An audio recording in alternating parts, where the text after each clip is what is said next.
Mtetezi, unajua kwamba tuko vitani. Tuko kwenye vita kali kubwa mno. Kwanza nilitegemea kwamba utarithi yote. Utarithi uchawi, utarithi uganga. Lakini nimekuja kuona ajabu. Baba yako leo kamwandaa mdogo wako. Anampa matambiko, anamfanyia kila alichokiona. Sijui umenielewa hilo. Umelielewa? Sasa mwanangu, mimi bado sijakata tamaa. Sijakata tamaa. Na wala hainiweki kuumia sana kwa sababu najua mimi ni mjanja kumzidi hata huyo babako. Hivyo basi, mtetezi, unatuahidi nini hapa mbele ya jopo lote hili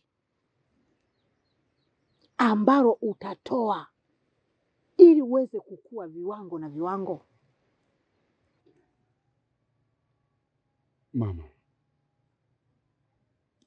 nimekusikia vizuri sana na nimekuelewa pia, na ndio maana ukaniita mtetezi. Ninaliheshimu hili jina na pia ninakuheshimu pamoja na gopo zima la wachawi. Ni lazima nitetee wachawi wote, na ni lazima nitetee ngome nzima ya himaya ya mamangu. Ndio, sawa kabisa. Hakuna kitu chengine ambacho naweza kuwaahidi. Ndio. Ni zaidi ya babangu.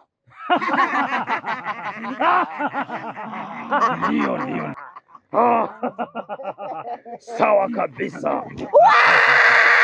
Ni lazima Ndio. aende chini.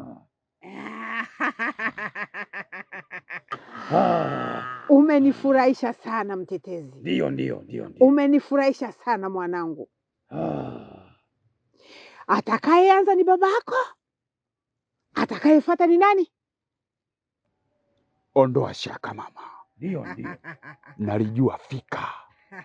Mmoja baada moja ni lazima nipoteze kabisa. Ndio.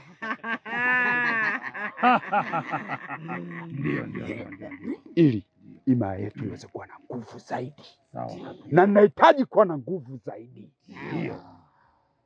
Nahitaji dunia iwe ni ya kwetu.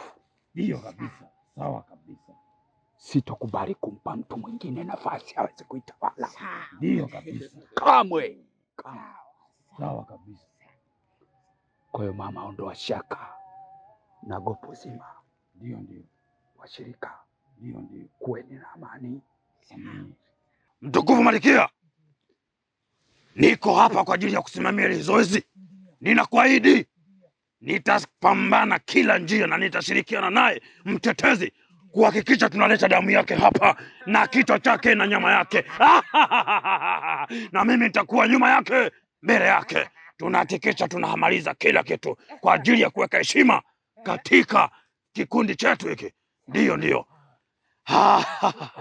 Mimi nitakuwa pamoja na yeye. Sawa. Kuhakikisha kila kitu kinakwenda sawa.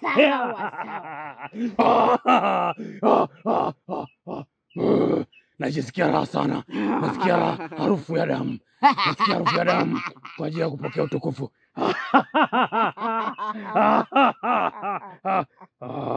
Ndio.